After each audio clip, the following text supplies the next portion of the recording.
Hi. இன்னைக்கான topic பார்க்க போனா ஜஸ்டிஸ் பார்ட்டியோட கன்டினியூஷன் சாதனையாளர்கள் பார்க்க போகிறோம். டிஎம் நாயர். இவர் 1868ஆம் ஆண்டு ஜனவரி 15ஆம் தேதி கேரளாவில் உள்ள பாலக்காட்டுக்கு அருகே திருவூரில் இவர் பிறந்திருக்காரு. நாயர் குடும்பத்தில். இவரோட உண்மையான பெயர் பார்த்தீங்கன்னா மாதவன். திருவூரில் பிறந்த மாதவனுக்கு டிஎம் நாயர் என்ற பெயர் வந்தது. இவரது தந்தை சிங்கிசம் துணை ஆட்சியராக பணியாற்றியவர். இவரின் மூத்த சகோதரர் சட்டக்கல்வியில் படிச்சுட்டு மாவட்ட துணை ஆட்சியராக இருந்தவர். இவங்க சகோதரி அம்முலு அம்மாள் மலையாளம் சமஸ்கிருத மொழியில் வல்லுனர்.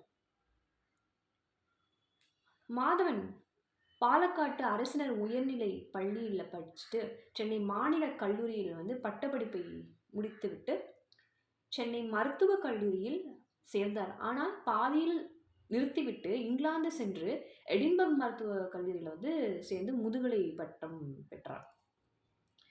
பின்னர் மாணவர் மன்ற செயலாளராக இவர் இருந்திருப்பார். இந்திய சங்க தலைவராகவும் எடின்பர்க் பல்கலைக்கழக முற்போக்கு இதழின் ஆசிரியராகவும் பின்னர் லண்டன் இந்தி சங்க செயலாளராகவும் அதன் துணை தலைவராகவும் இவர் இருந்திருப்பார்.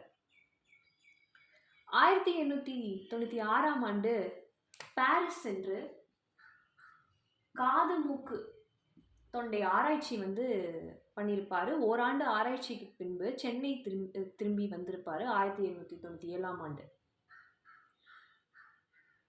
அவர் காங்கிரஸ் மாநாட்டில் பங்கேற்று மருத்துவ பணி அதை பற்றியும் மருத்துவ அதிகாரிகளுக்கு அவங்களோட அவல நிலை குறித்தும் பேசியிருப்பார்.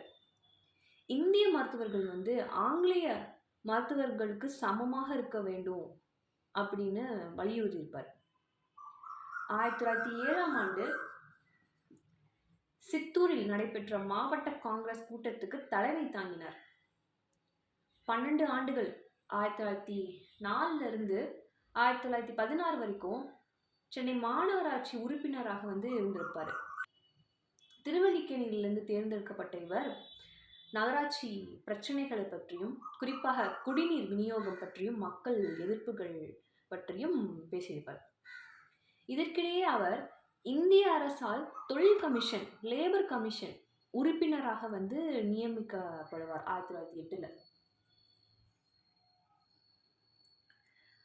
அவர்களது வேலை நேரத்தை குறைப்பது பற்றி பேசியிருப்பார். 1908 அரசாங்க செயலாளர் அவரை நேரில் சந்தித்து இந்த அறிக்கையை கொடுத்திருப்பார்.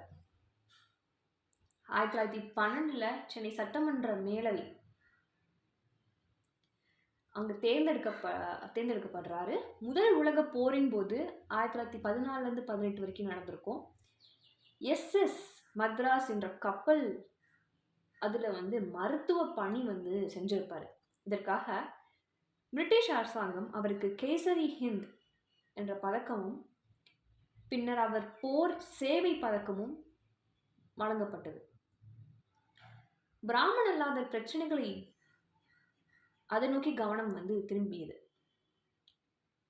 அதற்காக தான் பிட்டி தியாகராஜ செட்டி, நடேச முதலியார், டிஎம் நாயர் இணைந்து நீதி கட்சி உருவாக்கப்பட்டது.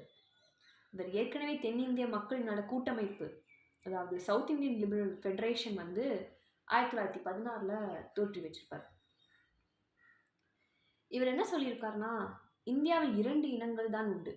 ஒன்று திராவிடம், இன்னொன்று ஆரியர்கள். தூங்கும்போது திருடியவர்களை போன்ற ஆரியர்கள் என்று குறிப்பிட்டிருப்பாரு.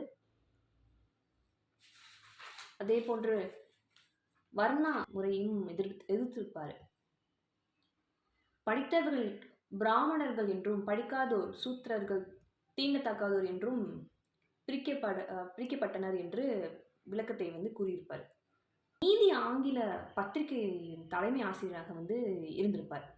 1918 அப்பொழுது உடல்நிலை குறைவாக இருக்கும். அதையும் கருதப்படாமல் லண்டனுக்கு சென்றிருப்பார். வகுப்பு வாரி பிரதிநிதித்துவம் பற்றி கூறுவதற்காக சென்ற நாயர் லண்டனில் 1919 ஜூலை 17ஆம் தேதி தனது 51 வயதில் இயற்கை எழுதினார். உயர்ஜாதி குடும்பத்தில் பிறந்த நாயர் கீழ் ஜாதியினருக்கும் அவர்களுக்கு நடந்த கொடுமைகள் கண்டு கொந்தளித்தார். பிராமணர் ஆதிக்கத்தை பொறுக்க முடியாமல் காங்கிரஸை விட்டு வெளியேறினார். அனி பெசன்ட்டின் பிராமண ஆதரவு போக்கை வன்மையாக கண்டித்தார். இது போன்று பல விஷயங்கள் செய்தார். ஆங்கிலேயர் போன்று உடை அணிந்து ஆங்கிலேயர் நடைமுறைகளை பின்பற்றியதால் நாயரை ஆங்கில பித்தர் ஆங்கிலோஃபைல் என்று குறை கூறினர். ஆங்கில புலமை இருந்தும் நாயர் தாய்மொழியை மிக பற்று உடையவர். தூய்மையான மலையாள மொழியில் எழுதியும் பேசியும் வந்தார். சென்னை தியாகராக நகரில் இவர் பெயரில் ஒரு சாலை உள்ளது. 2008ஆம் ஆண்டு அஞ்சல் தலை வெளியிடப்பட்டது. பிராமணன் அல்லாத தேசியவாதி என்று பெரியார் இவரை கூறுவர். அடுத்ததாக பிட்டி தியாகராய செட்டி.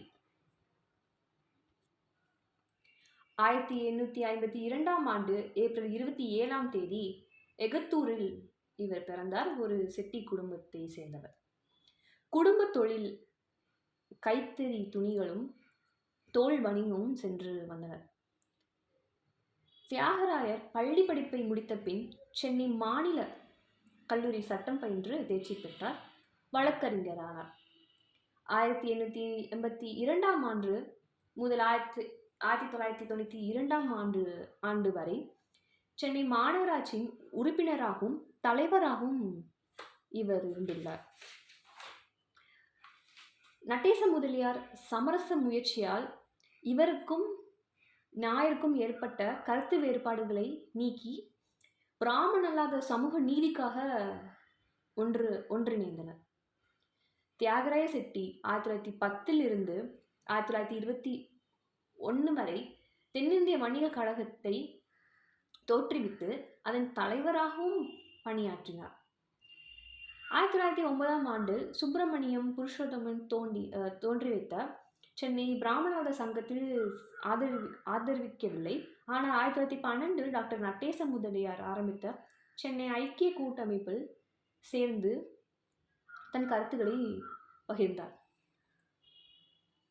இதுவே பின்னர் மெட்ராஸ் திராவிடன் அசோசியேஷன், சென்னை திராவிட சபை என்ற பெயர் மாற்றம் செய்யப்பட்டது.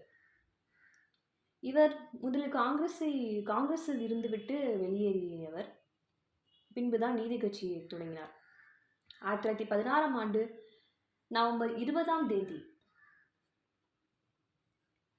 பிராமண அல்லாத பிரகடனத்தை வெளியிட்டிருப்பார்.